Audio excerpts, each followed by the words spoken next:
Today, we're going to go over the key features and how to use ClarityNOW to run your business. In this video, we're going to go over the goal gap report, the projected net profit report, the CEO summary, the pipeline report, the profit and loss, the business plan report, and the lead source report. So we're going to go over a lot in this video, and by the end, you will know exactly how to use ClarityNOW to run your business. Let's go over the goal gap in ClarityNOW. This is an amazing report and a unique feature to ClarityNOW.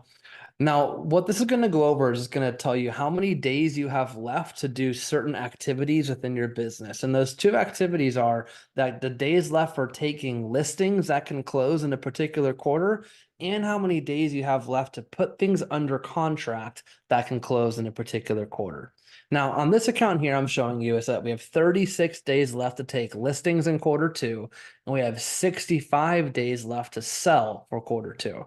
Now, why are there two different dates? How does that make sense? I'm going to show you how. When you set up your account, we had what's called business information that everybody filled out. And again, it's what is your average contract to close? What is your ramp up period, which is listing agreement signed to day one on the market? How long does that take you in your business? And what is your average days on market? What the goal gap is doing, guys, is it's taking the 45-day contract to close, backing out from the particular quarter, and that tells you how many days you have left to close or to sell for each quarter. On the listing side, we also need to make it go live and sit in the market before it sells. So in this model, it's going to be about 30 days before the other number.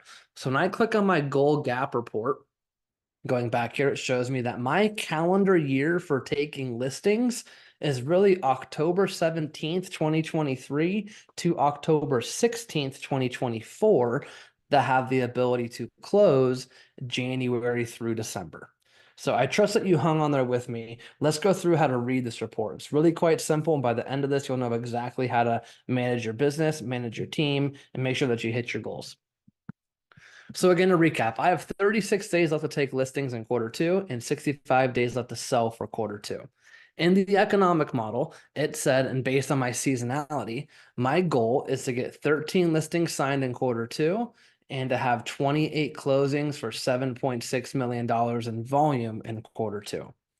Now, you can see the top half of these reports are the goals. The bottom half of these reports are the actuals. This is the data actually in the system. So I can see so far in quarter two, I have signed 3 listings. We have 11 pending and closed for quarter two for $3.46 million in volume. So if I go down, I can see my gap to hit the quarter goals. My goal again is 13 listings signed. I have signed 3, so my gap is 10. My goal is 28 closings. I'm at 11, so my gap is 17. My goal is 7.6 million. I'm at 3.46. My gap is 4.2. Now, what the system's going to do here is going to take your gap, the 10, the 17, and the 4.2 million, and it's going to divide it by how many days you have left to take listings and how many days you have left to sell. And on the very bottom left, it tells you what do you have to do every single day to stay on track.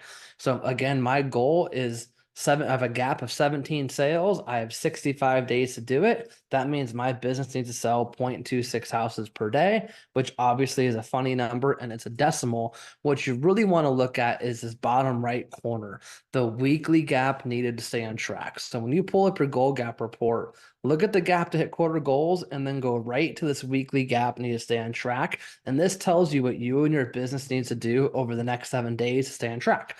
So I know if I'm running a team meeting or if I'm doing a one-on-one or if I'm simply leading myself, I know that to hit my goal this week, I need to sign 2 listings, sell 2 homes for $455,000 in volume. Very simple. One quick tip, always round up the decimal. So if I have 2.17 sales needed, I'm just going to call that 3. So whatever the decimal is, round it up to the closest whole number or the next whole number, and that will tell you exactly what you need to do in the next 7 days to stay on track. All right, let's dive into the projected net profit report. This report is so powerful. In fact, I often say this is the most important report in your business for running your business. And that because this report will tell you your future cash flow. Now, note that ClarityNOW has a phenomenal P&L. We're very proud of our P&L. Our customers love our profit and loss. And the P&L is a rear view mirror. That's already happened. This projected net profit is the windshield. This is the future of your cash flow where you still can make changes and create a different outcome. So here's how this works. You'll notice that it shows your pending gross profit and your closed gross profit. It doesn't say GCI, it says gross profit. To summarize that, gross profit is your money. It's not total commission, it's your money, the money that gets deposited into your account. So this is after splits. This is after referral fees or broker fees. This is, again, your money. Then it summarizes that, or it totals that. I can see that in March, I have a total gross profit of around $65,000. In your business plan and your economic model, one of the questions that you were asked is approximately how much will you spend per month on your business? Whatever you put there is going right here for estimated expenses. In this business, it's only $5,000 a month that goes towards my expenses. So I can see now that I have $65,000 in total gross profit pending and close, approximately $5,000 in expenses. Therefore, I have an estimated net profit of approximately 60,000 in March, another 60,000 in April. I'm going to net around $3,300 in May. And right now I'm losing 5,000 in June because I have nothing yet pending. So this column right here, this estimated net profit column, this is the column that you want to look at. Note that we also have actual expenses. This is pulling from the financials section when you're entering your financials into the system. And then we have actual net profit. One question we'll get, and here's a good example of this, is why does my actual net profit say $22,770 when my expenses are only 5,000 and my total gross profit is almost 65,000? The reason being is because this is going to be pulling based on the close number, not off the pending. Sometimes pendings don't always close on time. So in this report here, I've closed about $25,500. I've already spent $2,700 in expenses. Therefore, right now, my actual net month to date is $22,770. All right, let's go over the monthly summary report within the CEO summary. Now, note the way I got here is I clicked on reports to the drop down and I clicked on CEO summary. That brought me here. There's 4 different report types as of today within the CEO summary. So make sure to click on this drop down and I can either select the monthly summary, my broker and franchise fee report, my projected net profit, or my business plan report. I'm going to start with the monthly summary, the first report in the system. This is a very simple, easy to read, but important report to take a look at. It's going to show me how many closings and pendings I have per month. Note that these numbers are based on the close dates and the projected close dates within your transactions. My volume, close volume, pending volume, my GCI, my cost of sales, my gross profit. I can see the listing appointments I've held or the buyer appointments that I've held. Note that the listing appointments held, the buyer appointments held, and the buyer signed, those are all pulling from daily tracking. So some people they won't type in their daily tracking, but they'll use a system for entering their transactions, and it'll show that you haven't been on any listing appointments, but you've taken 15 listings. It's because you got to enter the appointments that you've been on within daily tracking. Listing signed. This is important. I can see that I signed 3 listings in February, 0 in March. This is going to be pulling specifically from listings entered into the system. Now, we built it that way because of years of being a coach. I've experienced agents that will tell me they took a listing and maybe they even typed in that they took a listing in a tracking form, but the listing never showed up. Maybe they were expecting to take it and they spoke too soon. So we wanted ClarityNOW to really give you clarity on your business and not based off of projections that aren't always hit. So listing signed, listing sold, and buyer sold are all pulling from the listings and transactions actually entered into the system. Now, listing sold and buyer sold, I can see that we sold 10 houses in February. We sold 11 houses in January. So far, we've sold 3 buyers and 1 listing in March, 4 so far for the month. Very simple, easy to read report. Take a look at it. Great report to run your business. I'm going to show you an actual pipeline report. I can easily see that I have 18 people in my pipeline for $5 million in volume, almost 150 in GCI. And I always care most about the gross profit, which is my actual money, which is almost $75,000. Within the 18s, I have 3 10s, 4 9s, 2 8s, and so forth. Now remember, a 10 on a listing side means I am going to get that listing signed this month. So if it's March 28th and I have a 10, that means I technically have 3 days to get that listing signed. On the buyer side of the pipeline report, a 10 means that buyer will be purchasing a home this month. A 9 is they are purchasing a home next month. So it's very literal. You can't hide from it. So again, I have 18 people here in my pipeline. If I want to just see my listing pipeline, change it to listing, I got 12. 12, 2 10s, 3.4 million. If I look on the buy side, I have 6 buyers in the pipeline. 110 looks like I have 1 person who I expect to buy this month. And then my pipeline for future months is there, but kind of small. If I want to look at all of my pipeline and say, I just want to dive into my 10s, I can click on my 10s. I have 3 people for $950,000 that should be happening this month. These 2 listings on Rochester Road and on Marvin Drive, they're both labeled a 10. So I should be getting those listings signed this month. And the buy side looks like Mr. and Mrs. Fox. They are planning on purchasing a home this month. I can clear my rating system and come back to my pipeline report. The one thing on the pipeline report that I really encourage you guys to do is to not update it, but live in it. It's a major difference in how you look at your pipeline. When you log in your computer and you come to work every single day, your ClarityNOW pipeline report should be one of the tabs that are always open, so you're always living in it. When you do that, you will know what your future income and your future business looks like. All right, let's check out the profit and loss in ClarityNOW. We love the P&L, and that's because we're the only real estate software, from my knowledge, that has a P&L in the system that is specific to real estate, and it's in software that's updated automatically. That makes us very unique, and now every single agent has a P&L for their business where they didn't have that before. Now let's break this down. I can see my listing income, my buyer income, my transaction fee, and my total gross income per month and for the year. Also look up here, we have a dollar amount and a percentage. If I click on percentage, it's what percentage of my revenue came from each of those categories throughout the year. So I like to click back and forth in this so I can see things in a different viewpoint.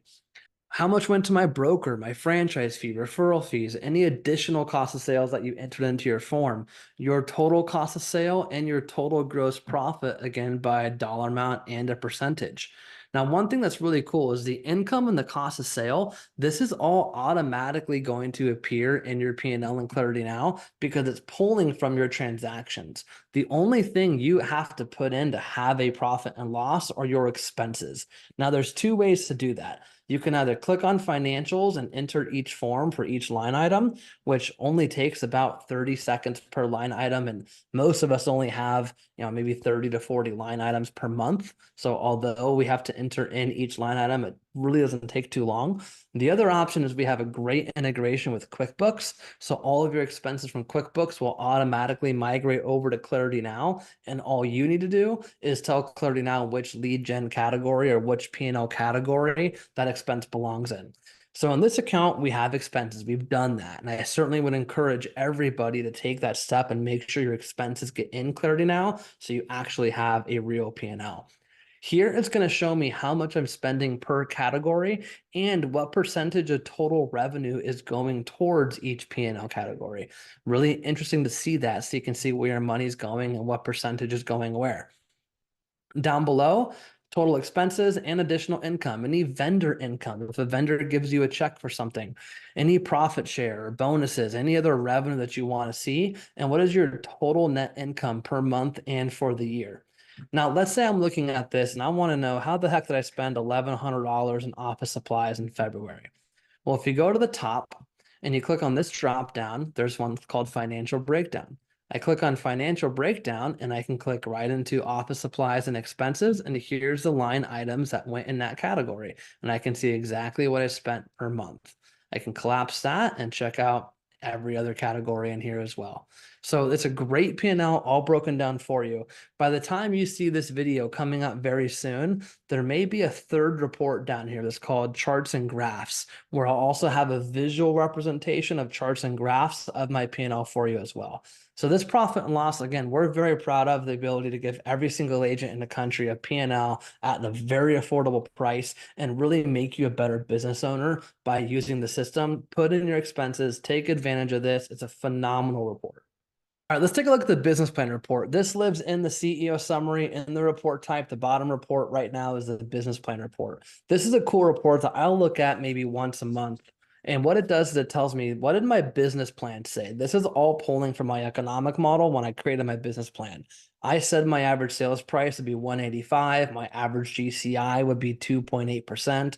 Another column I look at a lot, or row I look at a lot, is what percentage of my business will come from listings. I said 45%. Then I look at the actual, what's actually in the system. I can see that my average sales price is about $3,600 greater than what the business plan said. Great to know. I can see my commission's actually quite a bit higher. It's over 1/4% higher than what I thought it was going to be. I said 2.8. Right now we're 3.06. It looks like I'm doing a great job on the listing side of the business. Almost 60% of my business is coming from listings, where I thought it'd be 45. So it's a great, what did my plan say versus what is the actual? Now, we'll actually use this from time to time. This report looks pretty good. It's pretty close what the plan was. However, it's not uncommon, especially for first-time ClarityNOW users within their first year, for them to look at this report and see the average, the business plan price is 185, but my actual is really 247. Okay, let's pretend this said 247. That's way off. So what I would probably do, or what I would consider doing if I was that business owner, is I would consider going back into my economic model. And what I would do is, remember, the whole game plan is based on how much do you want to net. The whole business plan is based on what you want to net. So what I would do is I would click edit on the top right, and I would change my average sales price from 185 to 230 or 225, something that's a little bit more in line with what's actually happening in my business. Same thing with average commission. If that's way off from what the business plan is, change this too. When you change these numbers, it's going to make an impact on how many units you have to ultimately sell to hit your goal. So when you look at the CEO summary and then you look at the business plan report, really analyze the business plan versus actual, and then determine if you should make changes to your business plan itself. The longer that you use ClarityNOW, year over year after using it, you'll get a much better idea of what the data of your business says, and your business plans are going to get stronger as you go. All right, here's the lead source report in ClarityNOW. This is pulling from the lead sources that you put in the transactions. I can see what my pending units are, my closed units are, and my total units are per lead source. Right now, it looks like database is carrying my business, as it probably will for most of you.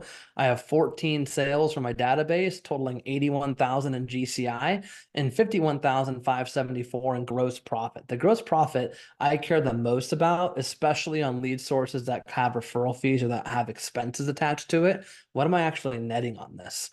Now, I can look at this for the whole business. I can just see the listing side. I can just see the buyer side, and then I can go back and look at all sale types again. So you can sort this by date or by type. Now, one report that people ask is to be able to do the same thing, but per agent on the team. So if you scroll down to agent lead source report, this is where I can see an agent on my team and how many sales they've had. And again, the same thing by listing or by buyers. So if I want to see what are the buyer sources for, say, this agent sales, I can see right here. Here's the sources where they're winning at. This is going to be a great report for realizing who is doing really well in certain lead sources and which agents on your team actually need more training or support or help to get better at their conversions on lead sources. It's also going to dramatically help you determine what lead sources should you double, triple down on, and which ones you should maybe cut as an expense or quit giving effort and attention to, because it simply isn't representing that much of your business. So this is a great report that I'll look at maybe once a month, certainly at least once a quarter, to get a better understanding of what lead sources are working and which aren't.